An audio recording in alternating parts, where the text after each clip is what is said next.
Platting Committee, August 21st, 2025. Platting Committee will come to order at 6:01. Sierra and Sherrick, Clarissa Slater, Vicky DeShawn, James Mead, Chair. Public participation for platting. Seeing none. Maybe.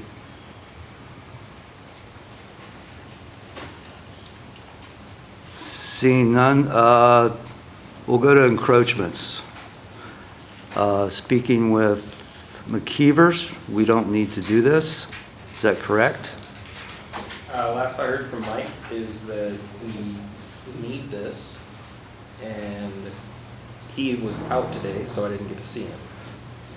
Mike told me yesterday that he had talked to McKeevers and he's had to get with you, and he said that we did not need to do anything as far as the encroachments.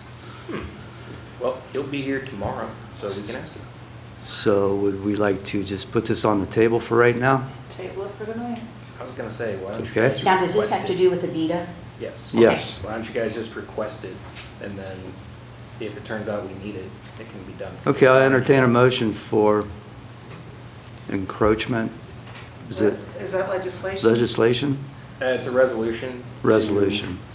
Authorize and direct the Service Safety Director to enter into an encroachment agreement with Columbia Gas, Just Columbia Gas. just Columbia Gas. I'll make that motion. I'll second.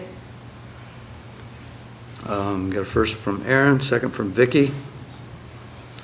Roll call, Aaron? Yes. Clarissa? Yes. Vicky? Yes. And I'm a yes. So we are requesting a resolution for Columbia Gas.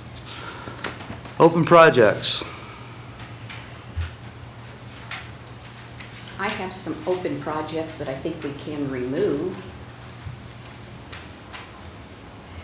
Shoot. The first one, the Pleasant Hill Drive Alley Vacation, that was passed as an emergency on July 31st, 25.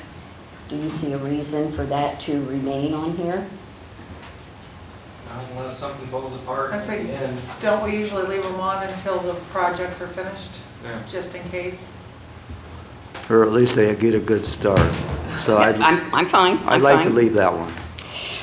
Next would be the appointment to the BZA and BBSA. We passed emergency legislation on August the 7th, so I believe that can be removed. Yes, I'd like that removed. Aaron, do you concur? That's fine. Thank you.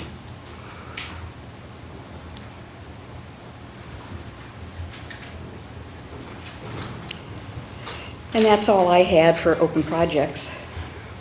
Thank you, Vicki.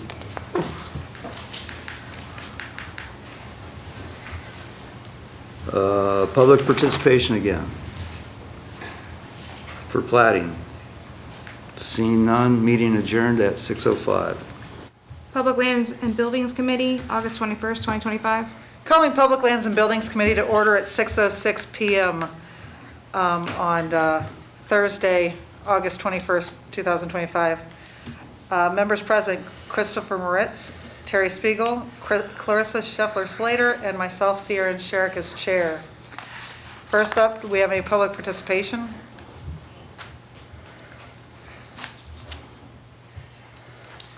Ray Thitoff, 210 Ethel Street. Real quick, I just wanted to know where we're at on the Allmiller walking trail. I know Tommy's not here. I was hoping he would be, but I haven't gotten any updates either. he had asked for, I forget what it was, about a month ago. I don't know if it was some draft legislation or something, or if we were going to move some money around or something. I can't remember what he asked for. Do you have a comment on this? Go ahead. I had heard that Dylan was waiting, from McKeevers is waiting on something for it, and he's ready to go out to bid within I think 2 or 3 weeks for it. So he's ready for it. Yeah, yeah. So they're ready to do it. I mean, Dylan said that. I had heard, yeah. So they're ready to go. Okay, thanks. Yep. Thanks, Ray. All right, any more public participation? Do we have anything on the open projects list we need to speak about tonight? I would like to, I have a bunch of things X'd and ready to see if we can X them out of there, but this is clear back, not clear back, but it's from June, and I'm not sure if we need an updated version or not. So I might as well not Okay. bring them up until then, because I'd like to get an updated version. Yeah, see, Before I because I break know more off. we did exit some things off and they're Yeah, still, right. I got a bunch and on here that. Okay, do we have any other public participation? Well, seeing none, I'm going to adjourn at 6:08 PM. Health and Safety Committee, August 21st, 2025. I call the Health and Safety Committee meeting to order at 6:09 PM. Members present are Kevin Myers, C. Aaron Sherrick, James Mee, and myself, Vicki DeShawn, as chair. First on the agenda, public participation. Anyone wishing to speak to the committee, please come to the podium, state your name and residential address. Bill Stuckert, 205 North Spring Street.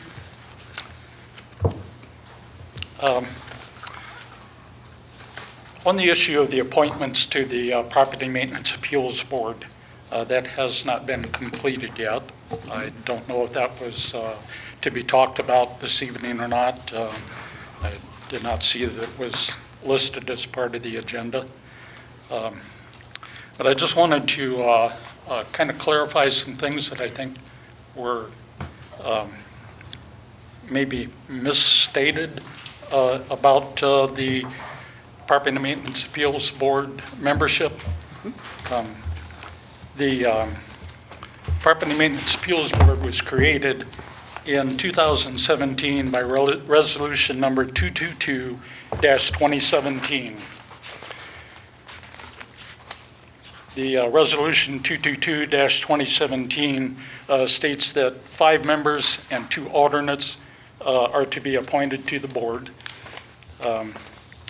The terms of the 5 members originally appointed were staggered by appointing 3 members, Mr. Floyd Farmer, Mr. Glenn Ochterman, and Mr. Ron Boers, to 4 years terms, starting retroactive to January 1st, 2017, and ending December 31st, 2020, and appointing 2 members, the late Mr. Mike Schiffer and myself, Bill Stuckert, to 2-year terms, starting retroactive to January 1st, 2017, and ending December 31st, 2018, and then to 4-year terms, ending December 31st, 2022.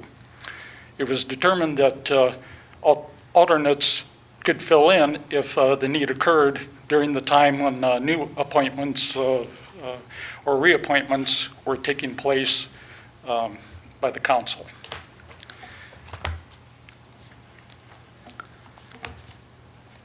The resolution did not set terms for the 2 alternates.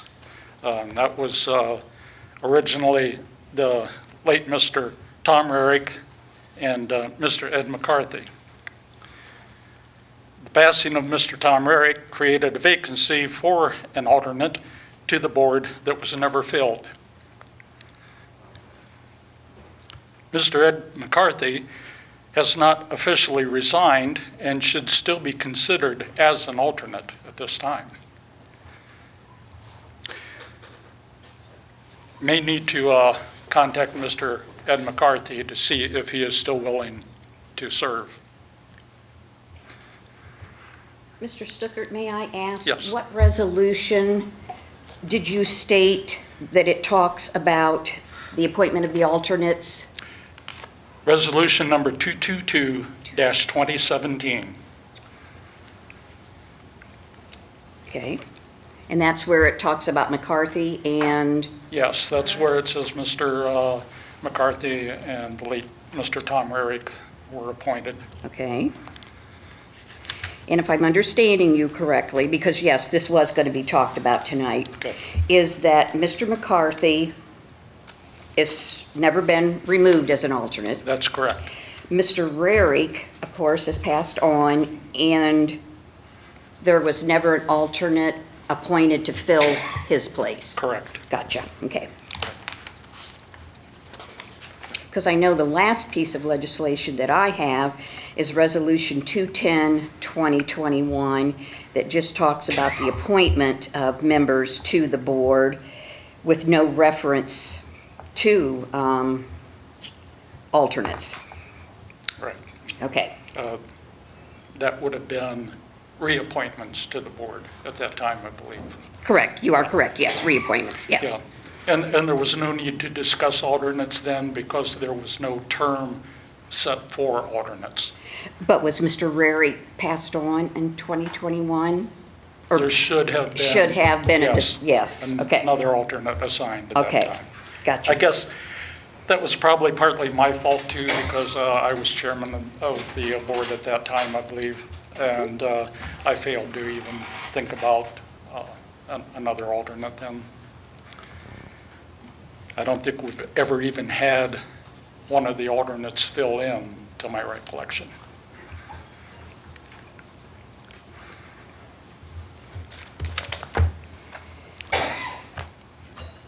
I don't know, Mr. Rarick, Mr. Stuckert, if you were present, because I can't remember, at the July 31st Health and Safety Committee meeting when we were discussing who was going to be the appointing authority, whether it was going to be the council president I or whether was it was not. going to be the mayor. I was not, but I did view the meeting online. Okay. At that meeting, it was asked of the council president if he wanted to do the appointing. It was asked of the mayor if he wanted to do the appointing.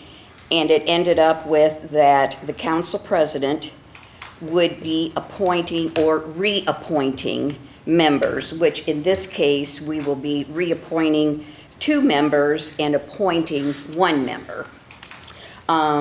Because Floyd Farmer and Steve Pfeiffer will be the reappointments because they already, are serving. Well, their terms were up the end of December 2024. Yes. And Lisa Alsept has agreed to step in for Ron Bors. We had received a paper also from the council president stating that he was choosing James Cady as alternate number 1, Lisa Whitehead as alternate number 2. It was decided then that the members, again, would be appointed, members reappointed, appointment, alternates would be done by the council president with a voice vote approval by council. It was also stated at that meeting that this was to be done at the next council meeting, which was August 4th, 25, but there was never any, Mr. Fankhauser did not bring anything before council with names and for us to do a voice vote on. Correct. So that's where that stands. So if I'm understanding correctly, we are looking to, you're suggesting that it would be well to check with Mr. McCarthy to see if he still wishes to continue as an alternate. Yes, because technically he still is an Gotcha. alternate. Okay. And then if he so chooses to continue, then I guess, would that be up then to the council president to, well, okay, let me ask this. Let's say Mr. McCarthy says, yes, I wish to continue as an alternate. Does that leave it open for the council president to say, I'm fine with you staying as the alternate? Or does the council president have the authority to say, no, I don't want you and I want somebody else? And then, of course, then there's those names put before us, council. I think we should decide who is the chief appointing authority first. You did decide that, council president. Council president. Yeah. But that was- that's why I sent you that resolution, because council can change that. If you go on past If we're okay with it as practice. it is, then yes, technically the appointing authority can decide to appoint somebody else. And then that would have to be voted on. Would it also not make sense and be a wise decision to put term limits on the alternates as well? Yeah. And if there was 2 different dates of the regular members, maybe you give each alternate the same year of expiration that one or the other batch of the regular members have. That would probably be a good idea, yeah.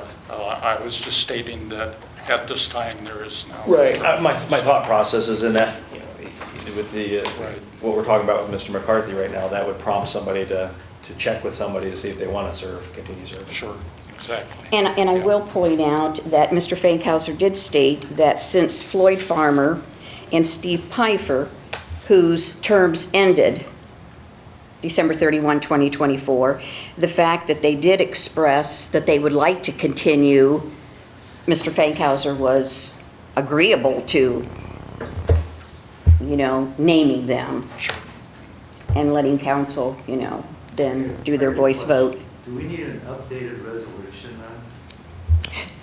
Well, that was decided at that meeting, that there was no legislation necessary, even though we've done it in the past, and it was just to be done by voice vote.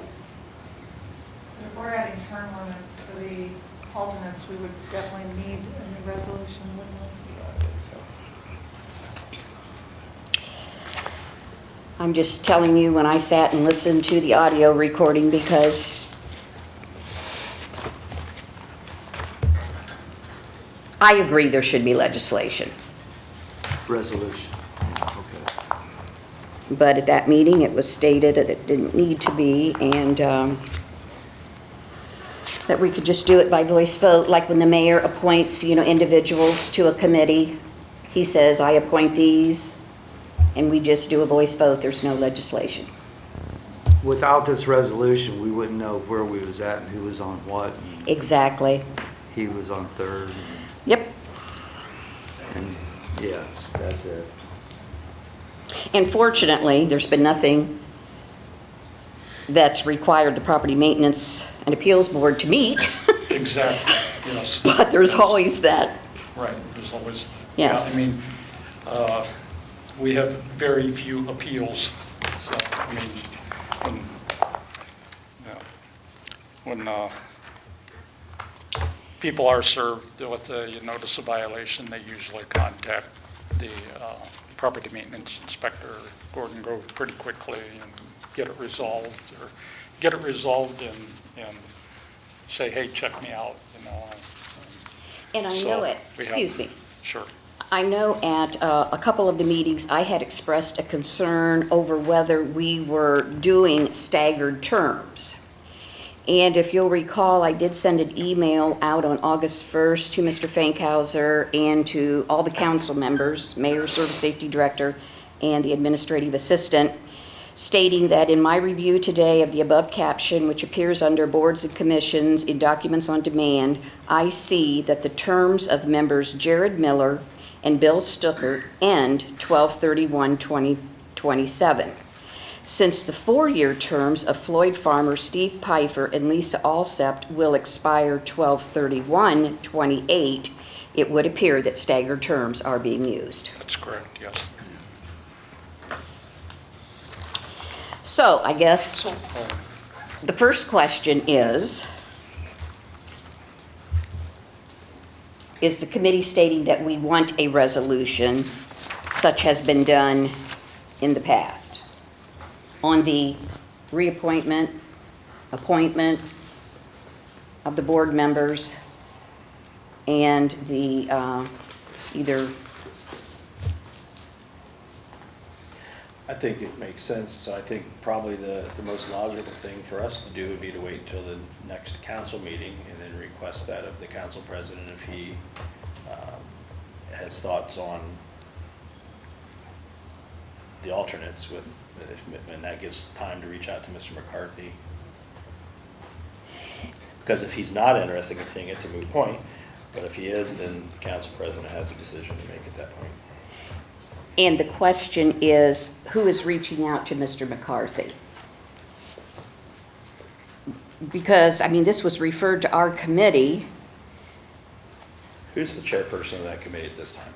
I am. You are? Yes. Would you be comfortable in reaching out to him to find out if he has I interest do in not serving? know him personally, but I could do that, yeah. Okay. Or I would suggest maybe Alyssa in the law director's office. She is our secretary. Possibility? Yes. Okay, I think that works. Okay, all right. She is our secretary for the board. So we're going to be asking for Alyssa to reach out to Mr. McCarthy prior to the next council meeting to see if he is agreeable to continue to be an alternate.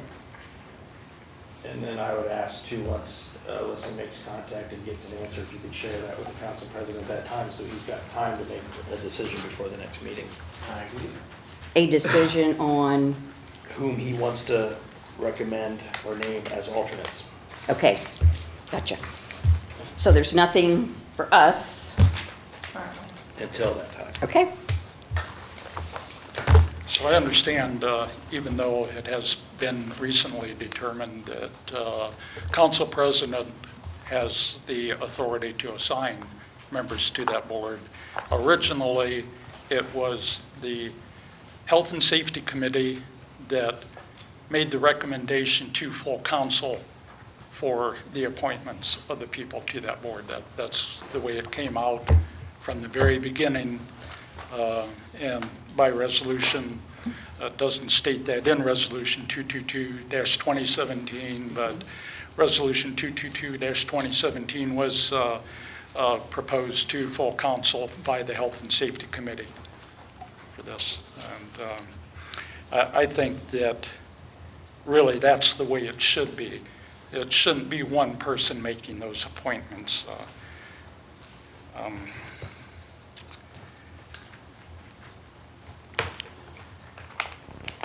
The Platting Committee recommends new members and reappoints existing members for full council's approval for the BCA and BBSA. And I think that is wise practice. The people that serve on these boards are people that are not really city officials. They're part of the public, with the exception of one council person for the BCA and BBSA, which currently is Mr. James Me. But according to the Property Maintenance Appeals Board regulations by the 2012 International Property Maintenance Code, which we are under right now, there cannot be any person that is paid by the city to be a member of that board. So I think it is really important that we not have a one person authorizing and appointing the board members for any of these boards. They should, well,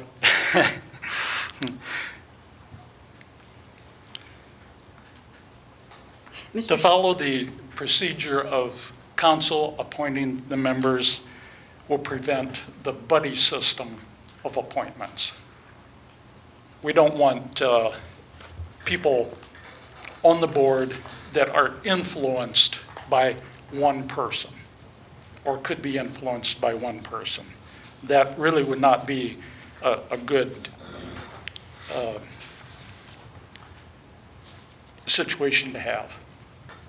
If we have one person, I don't care if it's the mayor, the service safety director, council president, or the city law director.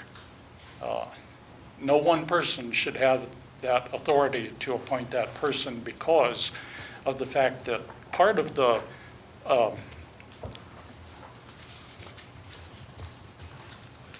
what should I say? Responsibilities of the board is to make decisions based on their knowledge and their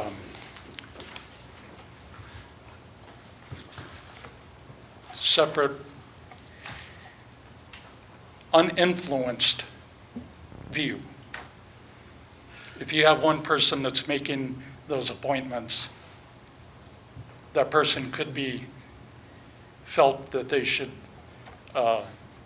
vote the way the appointing person has said that they should vote on something, on an issue.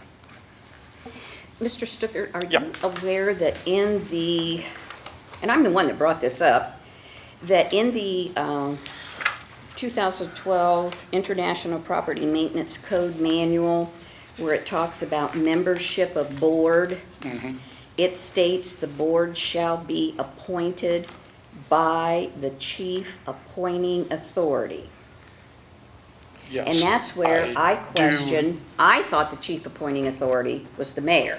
I do understand that, yeah. And from And that's the where I was very questioning, beginning- we weren't following. From the very beginning, I believe it was Mr. Ratliff that stated that can be given to the council, that authority be given to the council. Mr. Ratliff's not here to back me up on that or anything, so I can't. But I just feel that there should be a more restrictive possibility of influence of any kind for the board members. And to have the council appointing the board members would help that situation to keep influence. Now, I understand that the way it is right now, that council president has the authority to do that, but I'm hoping that we can get that changed with the new code that we're working on for property maintenance. Vicki, Yes, Aaron. if we're looking at a new resolution because we need to set term limits for Yes. alternates, Well- would it be wise to have, if there's 4 members, 2 are chosen by the mayor and 2 are chosen from here on? And then they have to be okayed by council, so if council has a problem with any of the choices, then that's where we would put our, Right. but that would get multiple voices in there. So one chief authority here and one chief authority there, and put them all together, and that way it's not all one. Well, I'm not saying that any city official, city officer, or even any member of the public couldn't make a recommendation. And I know Kurt suggest had reached out somebody, with some of these yeah. and said, hey, anybody who'd be in, Right. and people put their names in, which was great. Yeah. But I'm just saying, if that's a fear for, if it wasn't just one person bringing us names for us to look at, that might be a way to mix it up a little bit. Yeah, yeah. I think the 2012 International Property Maintenance Code also makes a mention in there of compensation to the board members. And I'm a strong believer that there should be no compensation. That, again, would be considered influence. Yeah, it says compensation of members shall be determined by law, whatever that means. In other words, we'd have to make a ruling stating that they would get compensation Or would not. or would not. Would not, would just be ignoring it. Okay, so law director. Yes. When you're working on our property maintenance code, keep that in mind. Right. But Yeah. in the interim, what are we doing? Well, I would like to meet with you. I've got lots of edits that I want to go over with you, and I would like it to be. On the property maintenance? Oh, no, I thought we No, were on talking this, about other on a things. resolution for this? I thought we were talking about other things on open projects. No, we're still What on was the property question? maintenance. Gotcha. Yeah, I'm still up here. What was the question? Okay. Concerning the newly proposed member for the Property Maintenance Appeals Board, Lisa Alsop, I believe she is an excellent choice because of her past experience as a council person, and the fact that she is a homeowner who knows what it takes to maintain a property and is able to read and understand property maintenance code. I am, however, concerned that the typical meeting time would make it difficult for Ms. Alsep to attend. The meeting was moved from 4 p.m. to 10 p.m. in the past to coincide with the working hours of the property maintenance inspector, Gordon Grove, his hours being 8:30 a.m. to 1:30 p.m. You meant 10 a.m., right? I will say this, if I may respond to your concern, the email that Ms. Alsep sent. Did I say? You said 10 p.m., but I think. Oh, you I'm meant sorry. 10 Yeah, a.m. 10 a.m. That is correct. Yes. Yep. Back on March 24th, 2025, Ms. Alsep sent this email to former Clerk Wise. Hi, Miranda. I'm interested in serving. Obviously, I work, so if meetings are scheduled, I can scoot out of work early, but early afternoons, not at like 9:30 a.m. Yeah. Will that be okay with them? Question mark. And that was my concern, that I knew that her working hours was the daytime working hours. That's my only concern about that. And you're saying Yes. typically, when there are these property maintenance appeals board meetings, which there are very few, but when they are held, they're in the morning? They are, yes, yes. Okay. So they coincide with Gordon Grove's working Okay, hours. well. You know she Yeah. is extremely close to retirement, though.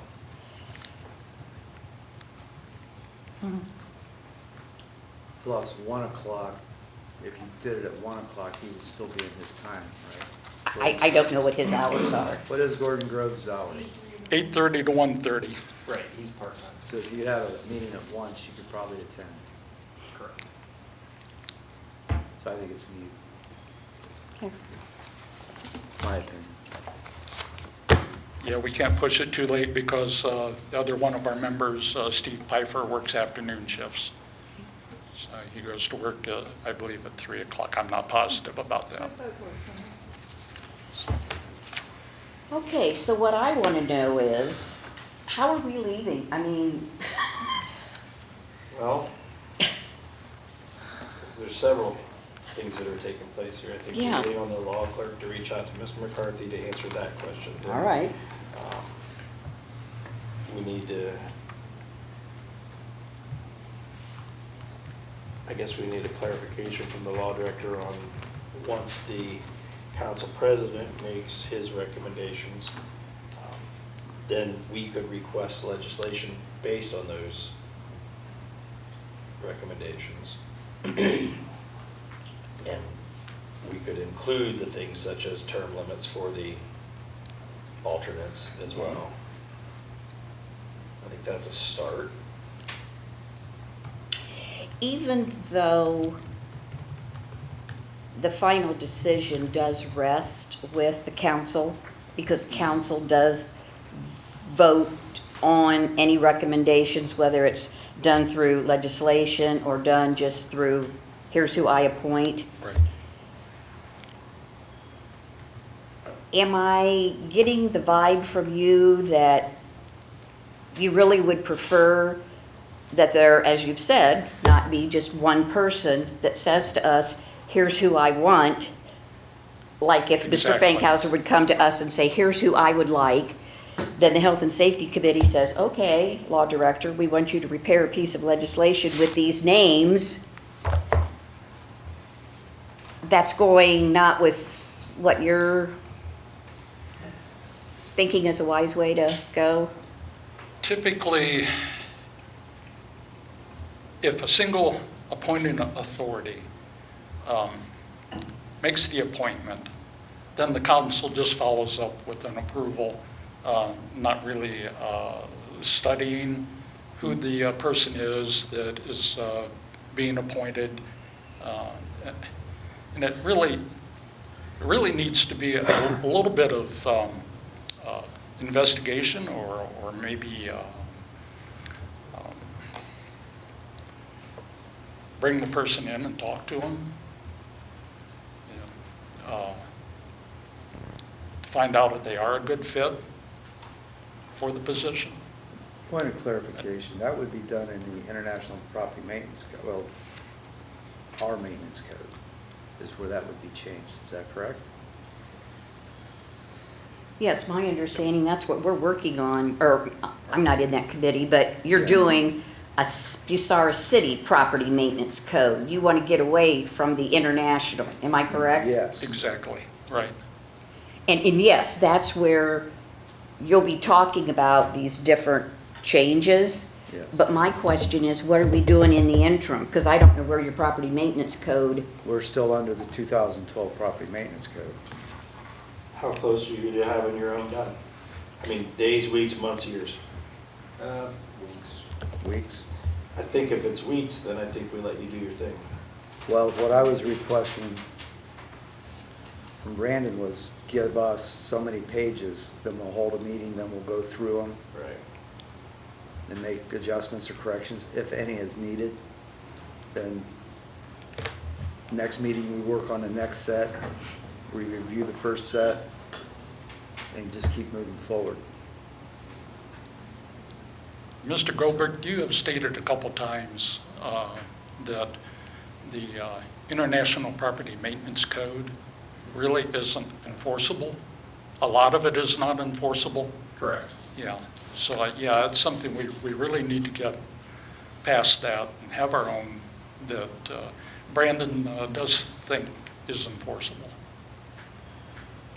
so if I'm understanding you then, Kevin, you're stating if this Bucyrus City Property Maintenance Code legislation is something that's going to happen here in a couple weeks or whatever, we should just sit back and do nothing?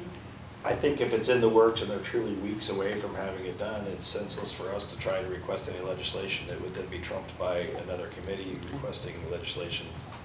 And then we just cross our fingers that we don't need to have a Property Maintenance Appeals Board meeting since, Personally, I think this will not happen before the end of your term. So, That's kind of why I asked the question. I threw out the yeah, offer of yeah. days, weeks, months, years. I mean, that's my personal opinion. Let's look at it this way, it probably won't be completed, but we're gonna have a good start on it in a couple of weeks. Yeah. Okay. There we go. Unless something else happens. He said it twice this meeting, so. Okay, unless something else happens, then I'll have to put things on the back burner. so then what is the committee saying?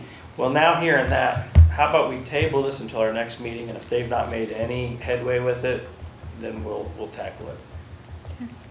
And in the meantime, that it does allow the other questions to be answered, such as with Mr. McCarthy, so on and so forth. Whether it's for you or if it's for us. Correct. Is that Okay, fair-ish? sure is. Yep, Did you have anything else, Mr. that's all I Stuckert, have. that Thank you wanted very to- much. Thank you. Seems like progress, so.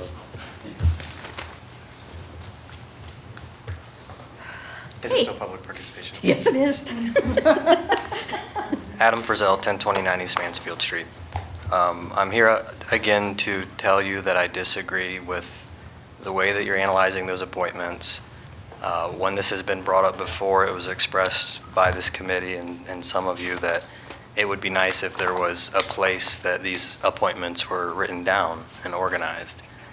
And that is our 111.12, that the city council president appoints committees and standing committees and commissions. Those are legislative bodies which report back to council. That's the only thing that the council president appoints, are other legislative committees and commissions. These boards, all of the boards, the BZA, the property maintenance, the tax, these boards are not committees and commissions. These are part of the administration. The administration is responsible for administering and enforcing your legislation. These boards are the enforcement of the legislation. They have always been an administrative function. It has never been a legislative, it's never been legislative. Consider the BZA is under the zoning department. Who hires the zoning administrator? Who does the zoning administrator report to? That is an administrative function. So I'm here again to tell you, my belief is that the chief appointing authority for any board is by default the mayor. 111.12. The president only appoints standing committees and commissions. The list does exist. It And so always then, has. excuse me, Mr. Frizzell, if I may ask, are you feeling then that, unlike what's been done in the past, which it's been done through resolution, the names, appointing these people, what have you, that if the mayor would come and say, these are the individuals that I'm wanting to serve on the board, are you thinking that a resolution is not necessary for council to approve? I don't believe board appointments have anything to do with you guys. Okay, I don't believe so. Consider hiring positions that the mayor also appoints. That is not brought before you guys for a vote. That's my 2 cents on it. okay, thank you. Thank you.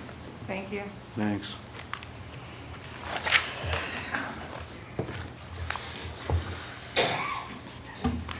Kurt Fankhauser, 1415 Michigan Drive.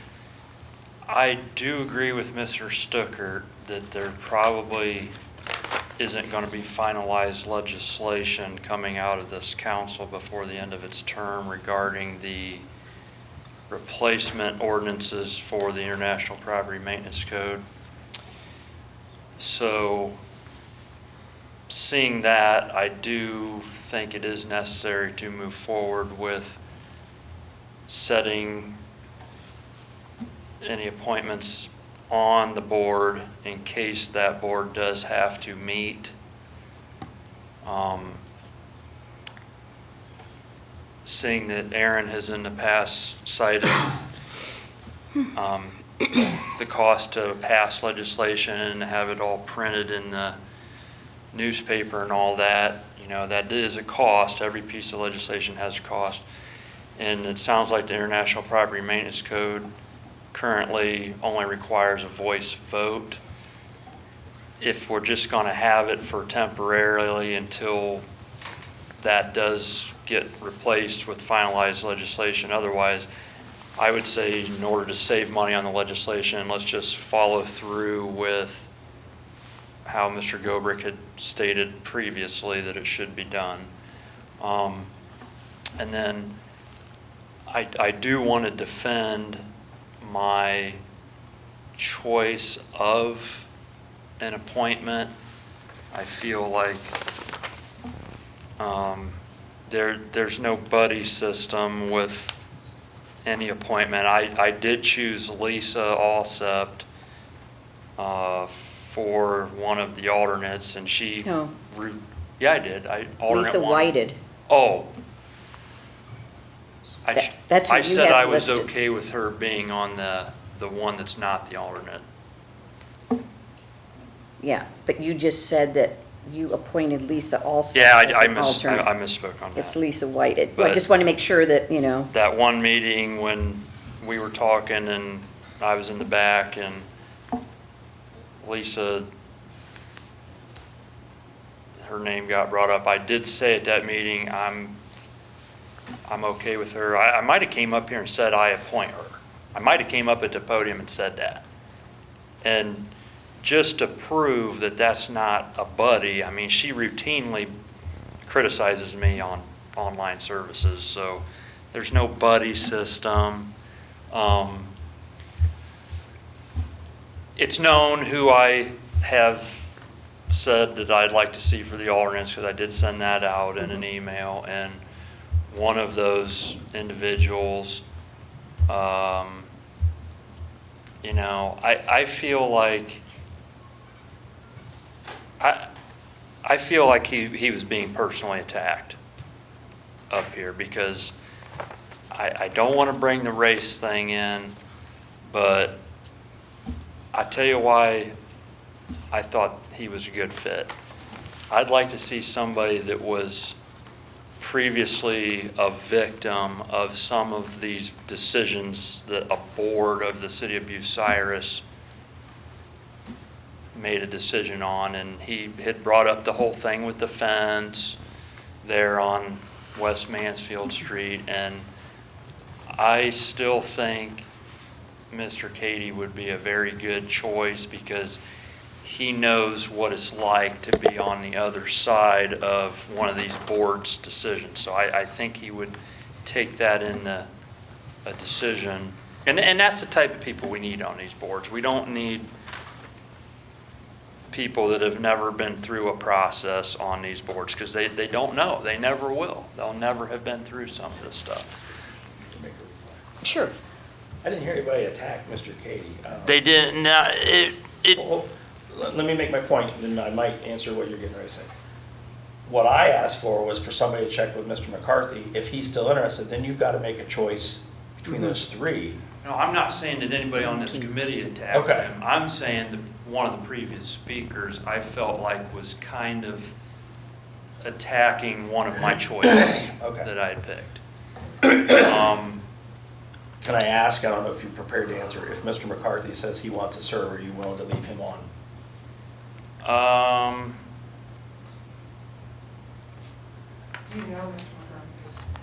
He was a former safety service director, Yes, wasn't he? Mike Jacobs. I haven't, Extremely knowledgeable, yeah, very knowledgeable.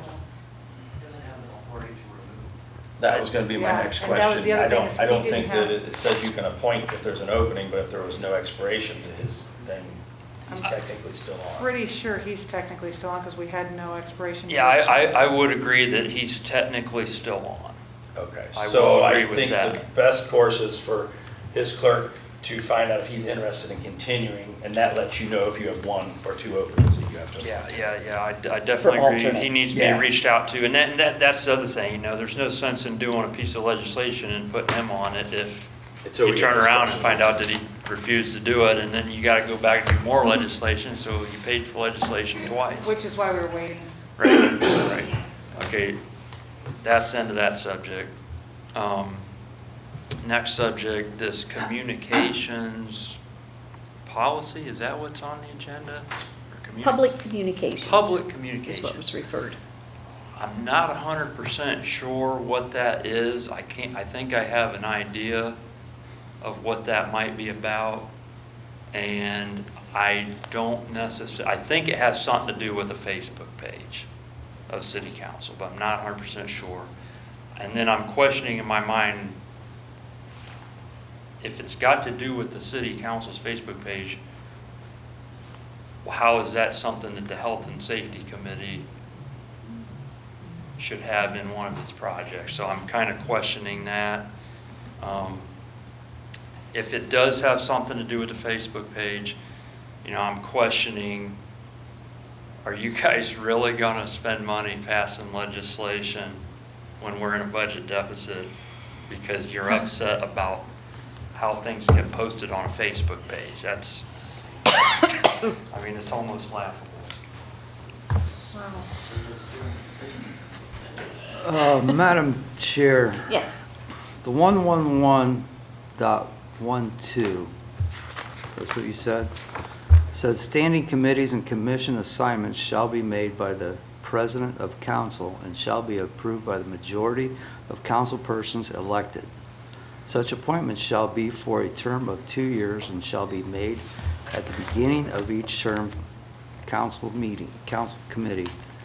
Commission vacancies be filed in the same manner as the original appointments, and the appointees shall serve the remainder of the council term.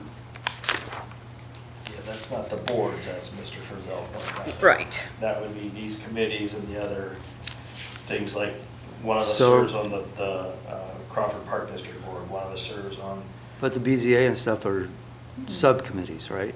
No, they're boards. their boards, They're boards done by normally the mayor. because they have a longer expiration term than just 2 years.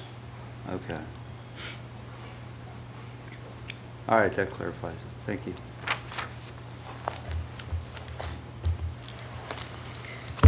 Okay. Are we, any other public participation? I hardly ever get to speak. Chris Mauritz, Feel left 226 out. Plymouth Street. Bucyrus, Ohio. I had a member of my ward reach out to me and wanted to know if I could bring up the fact that she was concerned with in her neighborhood, which was the crossing between the golf course and the old VFW there. In her opinion, what she sees is a lot of cars almost hitting pedestrians going back and forth since they use that other side as parking. She was wanting to know if we could look into maybe getting a crosswalk there. Got a question maybe for you and maybe for you and maybe for anybody else that can give me the answer. Similar thing happened with Earhart's when they did theirs, and I believe, don't quote me, man, this is what I'm asking. I believe Earhart's paid to have that crosswalk put in, and if that's the case, the same business is on one side of the street as the other. Yes. And I believe it would be, if they have a concern, if that actually was how that was handled, I believe it should be done similarly, where they would be permitted to pay to have that installed if it. That was what I was going to get at, is because they own both businesses, but it still have to be the city who put it in.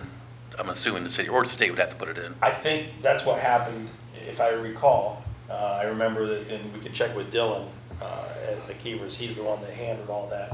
I believe that Earhart's footed the bill for that. Is that something we put on open projects to find out more about? Yeah, probably needs referred at the next meeting, and during the meantime, somebody could check with Dylan. Okay. Get some information on that. Yep. Okay, thank you. Thank you. Any other public participation?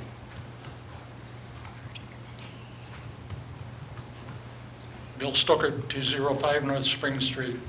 I just wanted to clarify that I do not have an issue with the potential appointments of the Property Maintenance Appeals Board or the alternates.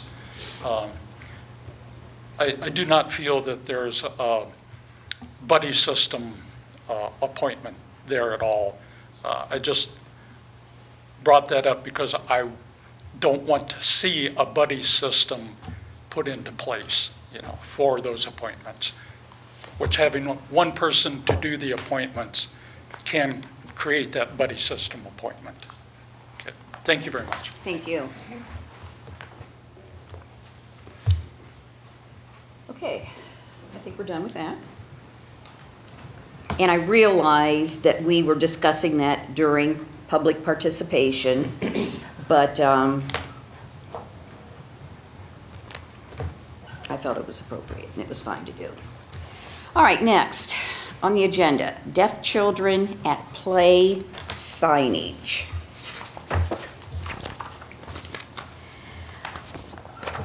I received a voicemail from the mayor on this particular subject. He was the one who had asked for it to be referred to our committee. And he indicated that the individual that had brought this up to him, he has sent several emails to her inviting her to come to tonight's meeting to talk about her request. He has not heard back from her to both of his email inquiries.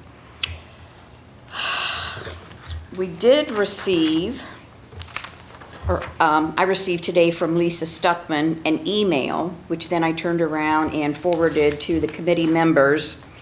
And this is an email that she had received from Mike Keefe, our zoning administrator. And it says, Mike Keefe says ODOT does not have the deaf children at play signage in their manual. And then she took information and put in the email, and it states, the Ohio Department of Transportation, ODOT, does not have an official deaf child sign in the Ohio Manual of Uniform Traffic Control Devices, and therefore doesn't install them on public roadways. You would need to contact your city's Department of Transportation to inquire about local ordinances or procedures for requesting such a sign, or to explore other traffic calming measures like speed limit signs, speed bumps, or traffic studies. Then this goes on to say, why does the why the deaf child sign is an issue in Ohio. A significant reason these signs are not officially used by ODOT is their absence from the Ohio Manual of Uniform Traffic Control Devices, which is the manual for traffic sign design and placement in Ohio. Lack of effectiveness. Research has indicated that deaf child signs and similar warning signs like children at play do not show significant impact on reducing vehicle speeds or traffic crashes, notes the city. There was reference to the city of Fairfield. Then it says what you can do instead. You can contact your local municipality. You can try to contact your city or township's Department of Transportation to see if they have an alternative procedure or ordinance for these signs. Request a traffic study. You could request a traffic study to assess whether traffic calming measures are needed in your neighborhood. Explore the traffic calming measures. Ask about alternatives that are in the Ohio Department of Transportation, or in the Ohio Manual of Uniform Traffic Control Devices.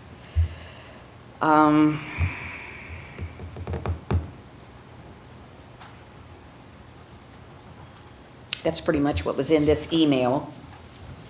And Mr. Gobreak, I need to apologize to you because I did not include you in my email when I sent it to the committee members, and I should have. Okay. And I will be happy to pass to you that copy, so you have that for your file. And I know Mr. Myers wanted Got a to. couple questions and suggestions or what have you. Similarly, when we discussed just a children at play sign the other night, we discussed the liability that would create. While there are probably many less deaf children in town than there are just children at play, the possibility might still exist that if we installed one and not one in another area, that could potentially also lead to liability, although the exposure is much less. So my question is twofold. Number one, if we allowed the resident to pay for the sign to be put up, and our crew still did the checking the undergrounds and put the pole up and all that, but if the resident paid for that sign, does that absolve the city of any liability of not putting one up in another instance, if there were another one? And then if the answer is affirmative to that question, the next question, is there any reason through the ADA that we would not be allowed to ask them to foot the bill for that? So it's a two-part question that I think I'd like to look into both of those. That's something I can look into. And to the comment that she was invited to come here and isn't here, I mean, that doesn't change anything. She made the request for it. Right, and right. You Yeah, don't I'm know, just- maybe she works second Sure, shift, yeah. who knows? Maybe she doesn't want to come during non-school hours when her child's at home. You know, I don't care. If she made the request, I think we owe it to look into it and come to a conclusion one way or the other. Anybody else on the committee have any comments? No. Sounds good. Next on the agenda, public communications. And I think, Clarissa, you would, excuse me? Do you want to go to the? That's fine, sure.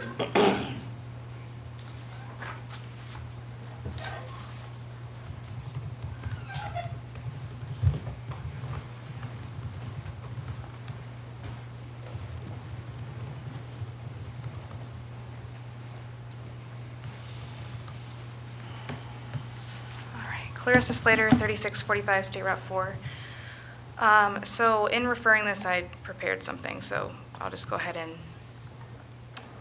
say it, and then I guess we can go from there. I'd like to take some time to talk about something that affects every division of our city, how we communicate with the public. Right now, all departments don't have a unified process. Sometimes the mayor issues a statement, sometimes the department posts on social media, sometimes the police might issue an alert, and each one follows a different standard. The inconsistency can cause confusion for the public and can be a liability for the city. So when Bucyrus speaks, the city of Bucyrus speaks, we need one clear voice. Our citizens deserve to know who is authorized to release information, who has reviewed it for accuracy and legality, and where can they find it reliably and consistency on a regular basis. So I'm asking the Health and Safety Committee to consider recommending an ordinance that establishes a citywide communication policy. And this is for the public good. So it includes all of making sure that people know when the water main breaks are happening, who is being contacted and when. That's been inconsistent at times. So a chain of command or a chain of contact, so every department, whether it's police, safety service, the mayor's department or council drafts their own communications, but they don't just go out on their own. Drafts are routed through the council clerk for council and communications director for the administration. Departments as a whole, such as city council, should be released in a cohesive and consistent manner. Individuals such as the police chief, the law director, individuals on council, the auditor, we're all allowed to have our own personal official opinions and pages, but we're not speaking for the department as a whole. So it would be very good to have a review for the communications director or the council clerk checks for consistency and professionalism. The law director checks for legal accuracy, and everything is logged for public record compliance. Why? Spelling errors, distasteful or biased language, inconsistent posting of, road closures, water main breaks, all of those things can put the city at risk for litigation. Final approvals for communication, so the mayor would approve executive communications when it comes to the departments under his control. The council body would vote on special statements. I don't think there should be any exceptions to that. Routine statements such as water main breaks, release of events for police department, like their weekend press releases, statements of scheduled meeting times, et cetera, should be considered routine, and that should fall under, usually that's the communications director. So this would allow social media and websites to be updated and strictly controlled. It would have only a few authorized administrators. There would be no personal public postings, and emergencies can go out quickly, but finding a way to make sure that it's accounted for afterwards. This allows us to be accountable, whether it's a press release, a Facebook post, a public safety alert, the public knows it's official, accurate, and accountable. And this isn't about restricting speech, it's about protecting transparency, avoid making mistakes, and making sure our residents get consistent information. Now, anyone is welcome to do a public records request on this. I've had questions about why certain things are being reported by council or by even the administration. For example, when an individual was, the first individual was released from the water department or the street, I forget what that department's called. It's not the water department. Service. Is it the water line utility department? Okay. When the first individual was released from the, or let go of at the utility department, there was a press release given and sent out explaining why they made that decision. But there was a second one that led to a job consolidation, and that wasn't released. So if we don't start a straightforward process, we risk having conflicting messages, unnecessary confusion, and possibly lawsuits if something goes out without review. So I strongly urge this committee to take up some sort of ordinance so that we have a clear communications policy that can be established in our administrative code. So we have one cohesive voice and not 10 different ones, and that way we can protect both the city and the public we serve. Thank you. Kevin? I've got a thought, and I think you could go one of two directions with this. Number one, I think every department head needs to be involved in creating such policy. For a group of us to sit here and make a policy for them without knowing how to do their job is just ridiculous to expect for us to try to do that. Or an ad hoc committee could be created by the entire council that would include all of the department heads. And I think you could go either direction, but I think your points are valid in that, you know, when there's a water main break, it looks different every time they put it out. There is no cohesiveness to it, you know. And to your point of, well, sometimes there's a press release on something and then the exact same thing happens and nothing comes out. And when you look at what some other communities are doing, and even some other communities close by to us, it seems like they've got their crap together and we don't. And it's, sometimes it could be embarrassing to that extent. So I think, yeah, we as a community, as a city, could and should do better. So I don't know, and I honestly could see it going either way, whether this committee tackled it or whether the council created an ad hoc, but I think your department heads all need to be included. Yeah, I don't disagree with that at all. I think an ad hoc would be a good idea. That way everyone gets their input and they can meet without being considered a quorum or, you know. An ad hoc still quorum and public records. Right, but I mean, like that way, they aren't trying to talk to us outside and we end up round robining and maybe not even realizing that that's occurring. I would just like that, have that separation between the two. I don't know, I think a lot of our department heads would have no problem just giving their voice opinion as to how they would like theirs tackled. And we do have a communications person for the city that is perfectly placed to be able to handle all of this. And some of this, I hope she's okay with me sharing this, is sometimes that's also inconsistent. Like, she won't get something, but then it'll be sent out to the Telegraph Forum or to Crawford County Now, and that press release isn't coming from her. Right. And then, but she takes, and it should And it be, should and she's be. taking, Always go yes. through the same channels every time. Right, and so she gets the heat on what's there, and people think that it's her, and it's not her, it was released by somebody, a department head, and, you know, I think Brandon and I had a conversation at one point, something was released that, I was like, were they supposed to be talking about that? And I got a no comment, so, so, you know, it just would be helpful to have that chain of Set up command, a I guess. Chain, yeah. So we're talking about a public communications policy. But it would be we could put it in the administrative code, it could be part of our ordinances, it wouldn't have to I necessarily think be. it almost would fall into like a standard operating guideline, you know, and I don't know that, that's the thing, that's administrative. But when it includes the legislative body, if it's something that's, you know, if it's a law, that this is how you have to do it, there would be the ability to, I hate to say it, but like there'd be ability to have accountability there, you know, penalties would be written out because some of us are elected officials, some of us are employees. If an employee screws up bad enough, they can be fired. For elected official, we're stuck with. I'm gonna put you on the spot by asking a question and Yeah. you don't need to answer it. Have you already spoken with the administration about these concerns? I spoke to Bonnie. Okay. And I have mentioned it with Lisa and I think Tommy before.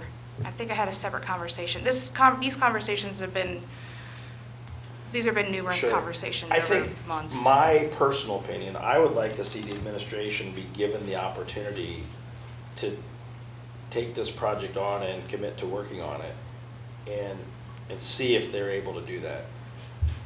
I understand where you're coming from, but at the same time, we don't just need to keep passing more laws for the sake of passing laws if they don't need to be created. And so I would like to see if they would be willing to take this project on and see it through. And then if not, then look at legislating. Yeah, but the other thing is that wouldn't be all inclusive to us as well.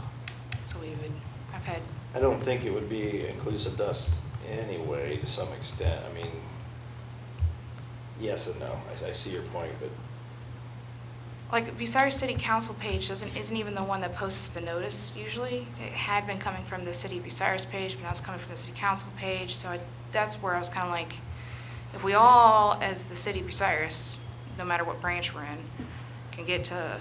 yeah, but I think if it was a written procedure that everybody knew that, okay, for a meeting notice, it should come from the council page, and then the city page should share that. You know, I think if you had set guidelines every time, I think that would fix a lot of the issues. But would that be enforceable to us? If you make it a law, is it enforceable? I mean, yeah, technically. As long as you have. So let them come up with the policy, then bring it to us and we'll Yeah. make it Just- law. Sound good? Sound like a plan? Okay, thank you. Thank you. Thank you.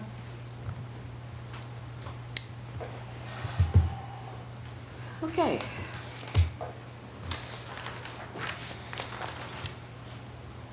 Next, open projects. Mr. Garbuck, is it okay if I ask you on the record the question I asked you the other day about a piece of legislation we're waiting on, just so that people that have asked me about it know that we are actually talking about it? Sure, go for it. I was approached, if I may, Mrs. DeShawn, I was approached by a couple different residents asking, hey, weren't you guys working on a law that, restricts who can ring your doorbell, when they can ring it? And Omnifiber was named specifically in every one of those complaints. They're just getting inundated with the doorbells ringing on top of everything else. But and I had asked you about it, and I just didn't know if you wanted to make a comment. I know I wanted to let the public know we are working on this and trying to get it accomplished. Correct. Before you start, Omnifiber is required to notify them if they're working on their street. Yeah. Oh, that's not what they're doing. Okay. You're talking about them selling. I'm talking about the They're people in the selling- purple shirts that are coming trying to sell you their internet after they've installed it on your street. Those are the complaints I've been Without fielding. IDs. Sounds like that was my other thing. I don't think any of them that I asked them, did they have a city issued ID? And they're like, didn't see anything. I haven't seen none of those guys, sorry. Yeah. You haven't installed in your neighborhood yet? Not yet. I don't think until we find a council clerk, it's fair to Lisa and Tommy, kind of. I guess my understanding is he's back to helping sometimes. I don't know. I don't think it's a good idea to move forward with too much legislation at this point. We've got enough that has to be done on a time crunch. Okay. But it's up to you guys. I mean, is that legislation ready to go? No, I would like to sit down with Vicky and go over the latest edits for it. Okay. I guess my answer to that is when it's ready to be presented, I'd like to see it presented. Only Okey-dokey. because the public has asked for it.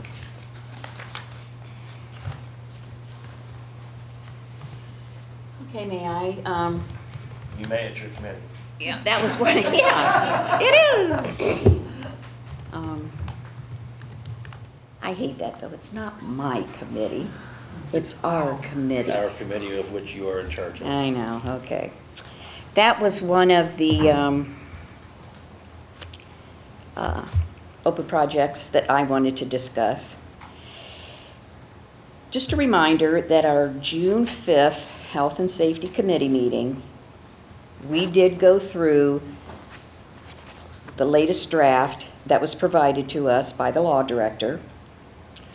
I stated what my observations, revisions, edits, whatever you want to call them, were. Very minor. I think there were like maybe 5 or 6.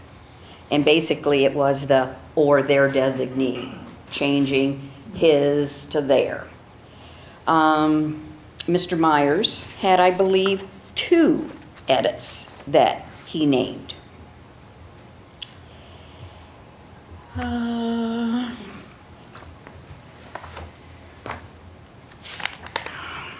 Okay, just let me hold on a second here.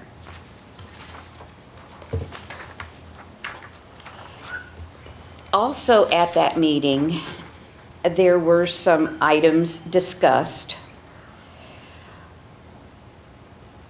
And it was decided that the law director would work on the verbiage. Now, I'm prepared. I have an email ready to go out to the law director.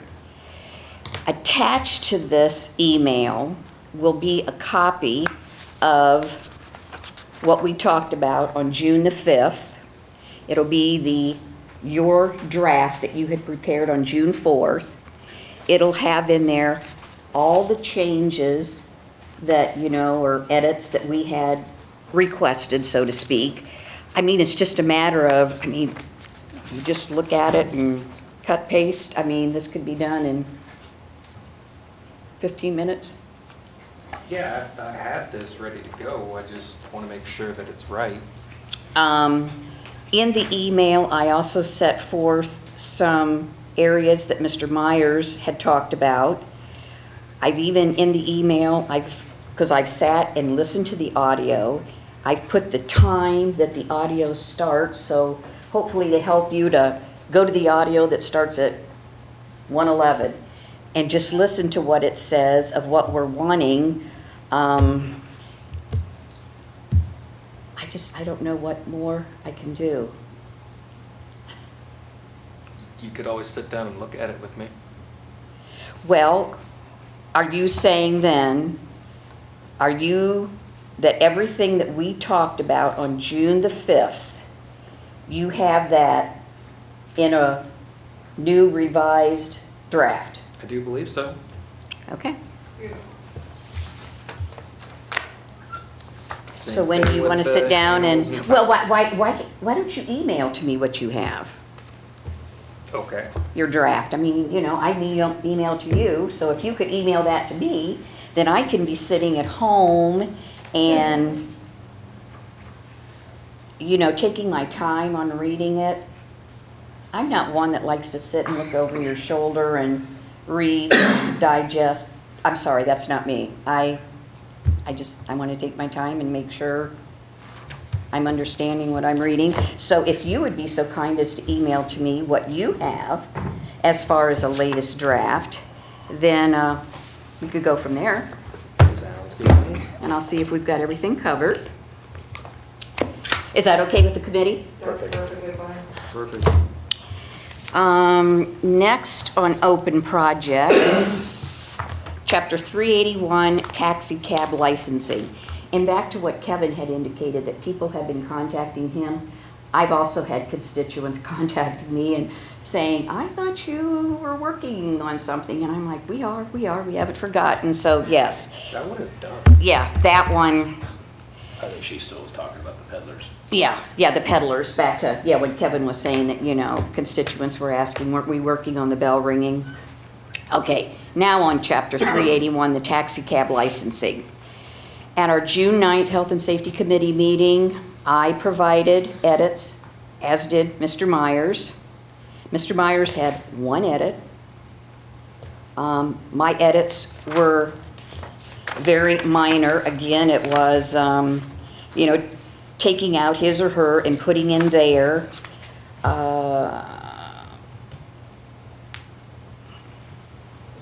And on June 9th, I had emailed to former Clerk Wise my edits for her to forward to you, Mr. Goldberg, which she said she did, and I got an email that showed that. So do you have a draft ready based on those edits that both myself and Mr. Myers had discussed and the committee had approved at the 6-9 Health and Safety Committee meeting? I do believe Miranda has had that, so perhaps it's in her files. But, I mean, it would be in your file as well, right? That's true. I'd So have to if go you find could it. just I think forward- that one's on the desktop downstairs. Because the last tax cab amendment that I have that's on my computer instead of the desktop downstairs is on June 3rd. Okay. So I'm asking if you would please, email to me, if it's been done, if your latest draft has the revisions that we requested at the 6/9/25 Health and Safety Committee meeting, if you could email those to me. Is that okay with the committee? Excellent. Can I just ask a question for Sure. taking the notes? You were asking. Now, you're not on this committee, though. No, I'm asking us. She's Oh, doing the- sorry. You asked for peddler solicitors, the taxi cab, and that's to be emailed to you. Was there a third one? No, Just those two? just those two. Yep. What about the animals and fowl? Excuse me? What about the animals and fowl? I wasn't going to discuss that. You know, we have like 6 or 7 outstanding open projects. And trust me, I know the work that you have on your plate. But we do have to get moving. on these things. Yeah, I also have the edits for the animals and fowl, so you can take a look at that too. Okay, that's fine. What I was gonna say is, I figured, okay, you know, when you make a list, a to-do list, which I do, and you put 10 things on there, and you look at those 10 lists, or 10 items, and you think, oh my gosh, 10 items. And I'm thinking, okay, let's do it this way. I'm just gonna talk to you about 3 items. We'll get those 3 done. Cool. Then we, so foul, I figured, okay, that could be, that's just me. But no, I'm not talking, but I mean, if the committee wants to talk about fouls later, that's fine, after I'm done talking. Chapter 709, temporary business food truck. At the March 20th committee meeting, former Clerk Wise stated that Fire Chief Schwemley had stopped in her office that day and said he was not ready to proceed with the food trucks at that time, the food truck legislation. Also at that meeting, Mr. Keefe stated that Chief Schwemley had provided an information packet, which I have that. It was provided to all of us committee members. And Mr. Keefe stated there's a group of 9 or 10 fire departments in Northwest Ohio that have a quorum for inspection of food trucks. And they've said that they've come across a few people that should not be operating food trucks. It's a pretty good program for us to look into. It'd be a good idea for us to just hold off. So with Mr. Keefe's recommendation on holding off, that's what we did. We put the matter on hold. And I did not get with Mr. Keefe today, but I guess my question is, does anybody know, is this matter still on hold? I mean, have there... As far as I'm concerned, I haven't had a conversation with Chet about it. Okay. Then I guess I will check tomorrow with Mr. Keefe and see, what's going on with that one there. Okay, Alrighty. that sounds good. Next one, Norfolk Southern Railroad Crossing. Now, we had requested non-emergency legislation at our 7:31 committee meeting, and I just wondered what the status was of that draft legislation, because we didn't have anything at our August 4th council meeting. I'm sorry, which one was this? Excuse me? I'm sorry, which one was this? The signal rates, Norfolk Southern Railroad crossings, the changing of the rates for the lights.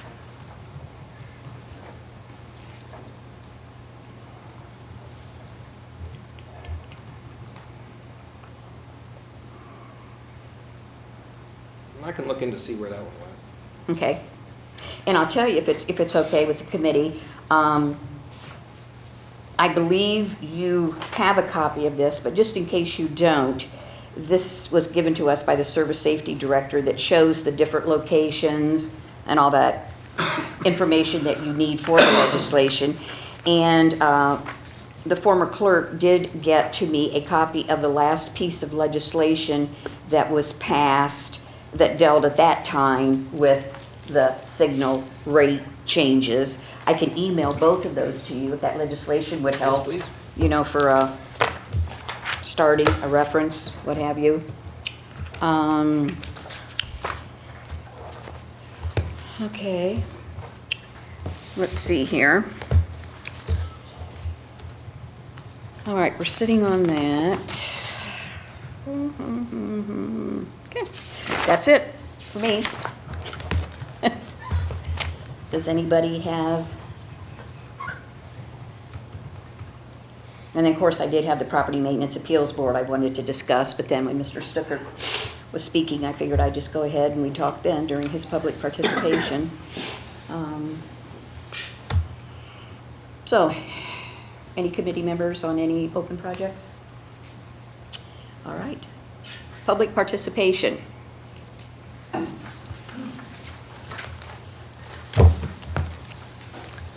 Greg White, 1125 Hillcrest Drive. Thank you, Vicki, for bringing the food truck thing up, because in the past months I have come to this committee and informed the committee that all they have to do is adopt the higher fire code for food trucks. Very simple process, and I believe Mr. Myers agreed with me on that. So this was a very simple process to do months ago, okay? Because the fire code already exists. Now they had some changes recently to it, and those have been basically gone through the process and have been revised. So that was how simple that thing was on food trucks. Matter of fact, the fire department currently, with their certified fire safety inspectors, should have been using the Ohio Fire Code by the statute to inspect all food trucks in the city of Bucyrus, including during the Bratwurst Festival. Okay? However, I don't think that was done correctly, in my opinion.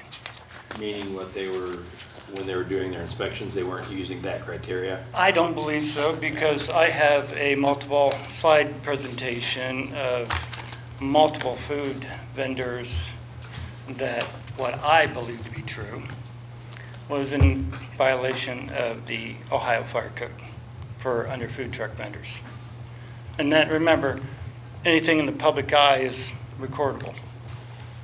Have you spoken to the fire chief recently? No, because if you remember last year when it was brought up about the inspection forms, that they were not going to release them last year, and they still haven't released last year's inspection forms. Who hasn't released? The fire department. Our fire department. Bucyrus City Fire Department did not release those or did not make those available for public record for some reason. I do not know why, but I know it was asked about last year. So my thing is this, and I'm bringing this to committee, is that this could have been a simple fix, okay? It didn't need a long, drawn-out 5-6 months process. It could have been fixed in less than 30 days and approved and sent to council. Isn't there more on here than just the inspection? Like, we had rules as to when they. We were discussing other things too, but Right. to Mr. White's point, that's honestly the most important. That was the part that we were. I'll tell waiting you, for. speaking just for me, when the fire chief said he wasn't ready for it yet, I put it out of the back of my mind and we've kind of forgotten about it. So I'm going to be interested in reaching out to him to find out if he is now ready and if not, why. Well, yeah, that's what I'm saying would have been a simple process just to adopt it and move on. Agreed.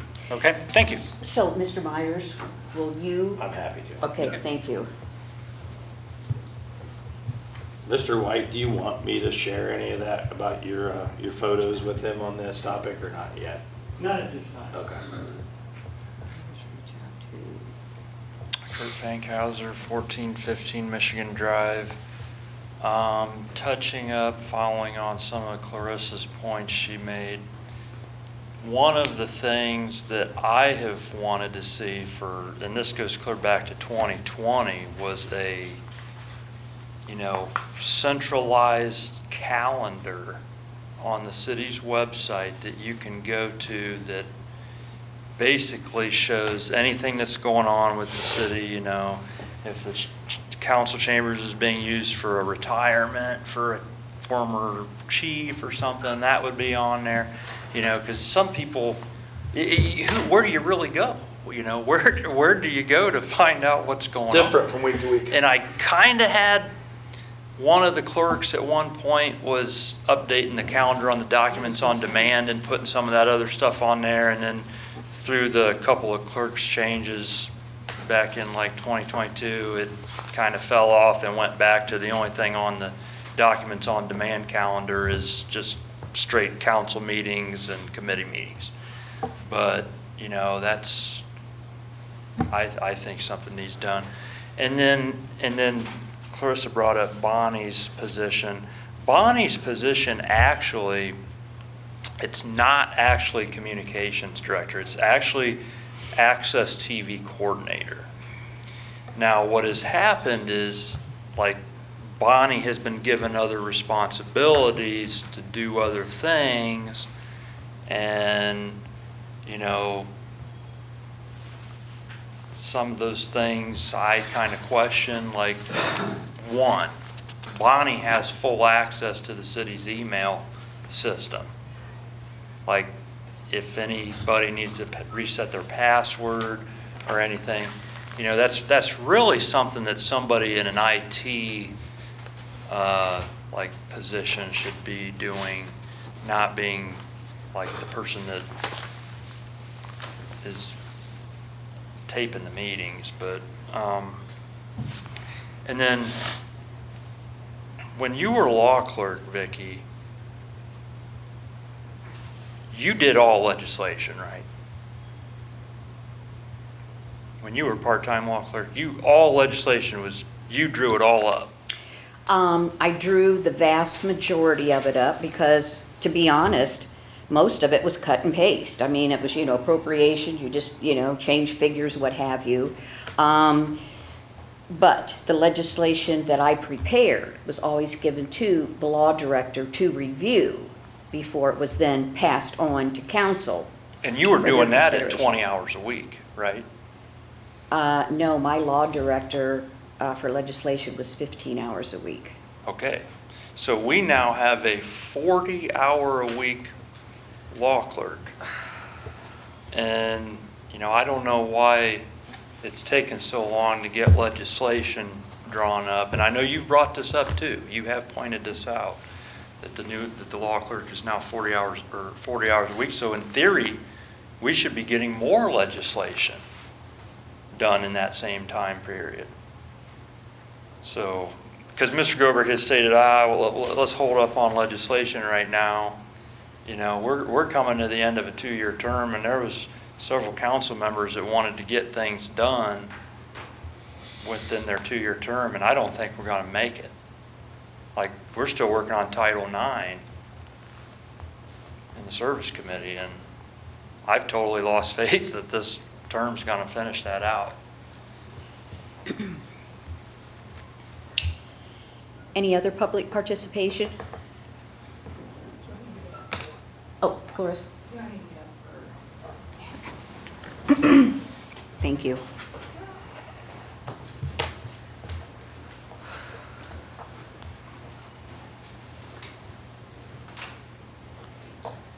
Clarissa Slater, 3645 State Route 4.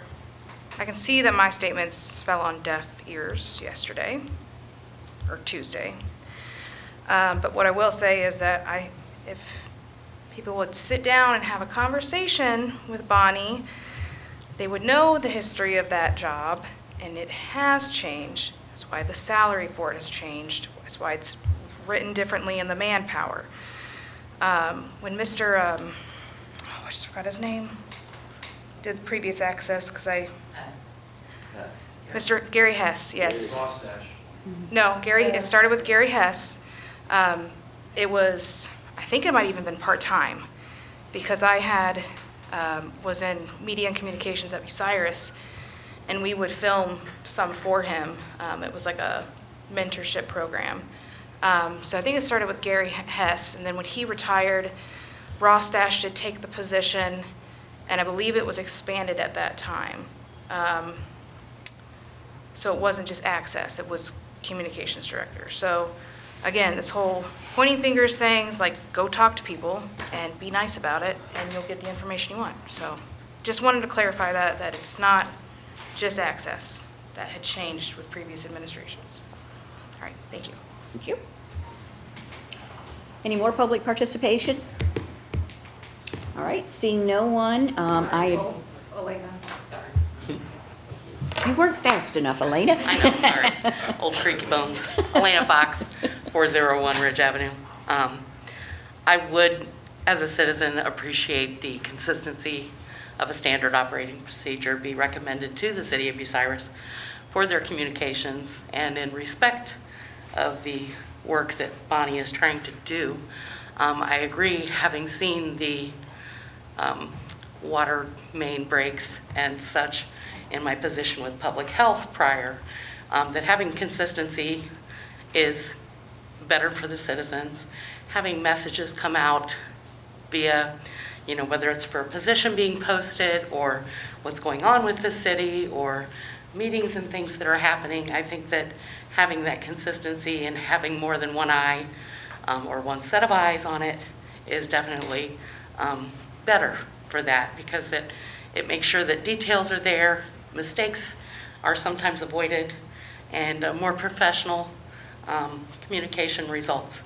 And so I am in support of that. I realize that council can't dictate necessarily what the city does, but I think that it could be suggested and then shared with council so that their communications are similarly professional and concise and just professional. It makes communication better for all of us, so thank you. Thank And you. to speak with the administration on exactly what you just said. Thank you. Okay, last call, public participation. If you don't make it by the count of 3, 1, 2, 3, okay. I adjourn the Health and Safety Committee meeting at 7:39 p.m. I just forgot what the date was. 7:40. Thank you. Service Committee, August 21st, 2025. Service Committee called to order at 7:40. Members present, Sierra Chair Kevin Myers, I myself, Chris Mauritz. And you're not on here. No. But Terry Spiegel. Public participation at this time. Seeing none. Any open projects anybody wants to talk about today? Seeing none. Public participation again. Seeing none. Adjourn at 7:41. Development Committee, Thursday, August 21st, 2025. Anyone got a time check for me? 7:45. I'm calling the 7:45. Is that what you said? 7:45. Woo! 7:45 p.m. Call to order. Members present: Vicky DeShawn, Terry Spiegel, Christopher Mauritz. Wait, no, I'm looking at the wrong one. I'm not even in this one. You're not even on this one, Aaron. I know where you. Bye, Aaron. Clarissa Slater, Chair. First up is public participation. She's an alternative. Huh? There's an alternative. She's an alternate. All right, open projects. So I was not able to get this presentation out in time for it to be placed on the agenda. So I'm gonna awkwardly make my way over to the computer and I'll speak there.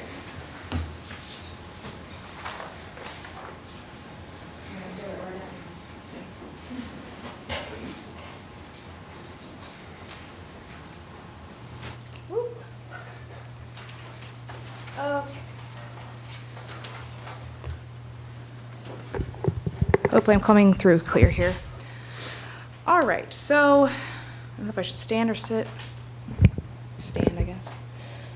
All right, so in coming into the Economic Development Chair, I've had good meetings with Greg Timberlake with the partnership, and we have a lot of good programs in the work for commercial, right? So we need economic development to come in, obviously mostly dealing with businesses. However, the residential part of it will very much builds into that, because as we build industry, we need attractive housing to bring people in. So in looking into this, I had referred tax abatements to economic development a while ago. So this has been in the works in my research for a while, and I'm presenting this to council to see what they think and get some feedback on it.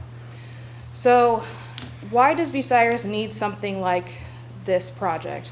We face big challenges. We're losing young families to bigger communities. A lot of people, we have the education siphon. A lot of people my age and younger, we go off to school and then we don't come back. Much of our housing stock is aging. We're dealing with costly repairs, and many owners put that off. We've got more, what is it even called? Complaints about property maintenance than I think any of us can count. And some neighborhoods, especially on the northeast side of town, are visibly declining, which drags their housing prices down or housing worth down, as well as the rest of the city. So if we don't intervene and do something to encourage people to stay here and invest in our housing, it's just going to get worse. So the goals of a program like this, that, and again, this is my idea. This is all subject to change. This is just my pitch and seeing what all of council thinks and what the public thinks and welcoming any feedback. Retaining and attracting families to keep them here and to bring new ones in. There's no question that our population is aging. A lot of us who are younger, who have kids, they leave. I mean, Vicki, I'm going to pick on you. Do any of your kids live in town? No. Exactly. And that's the biggest thing around here, is that the only time the kids come back is during holidays. Like, there's nothing, not nothing, but it's hard to keep people here when there's not opportunities and not good housing. So neighborhood revitalization, so focusing on specific blocks and corridors where there is clearly a problem and deterioration. And housing renewal, supporting major renovations and new construction to modernize our housing in Bucyrus. I'm trying to make this thought very cohesive. I'm not just focusing on certain areas. Certain areas need more support than others. I'm not focusing on landlords or personally owned. This project would be all inclusive. There'd be something for everyone. So, first part, renovation abatement.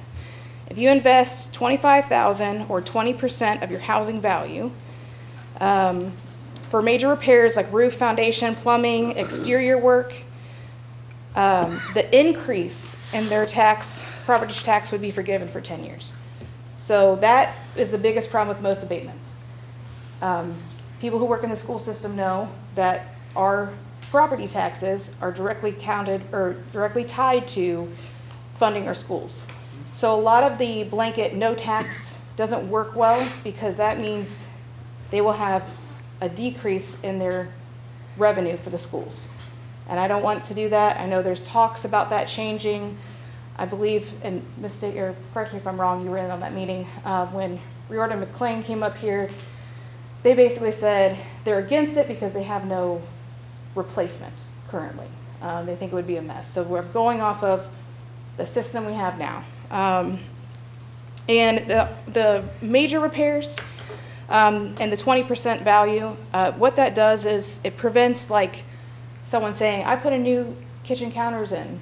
Like, that's not going to qualify for this. It has to be major improvements to the structure.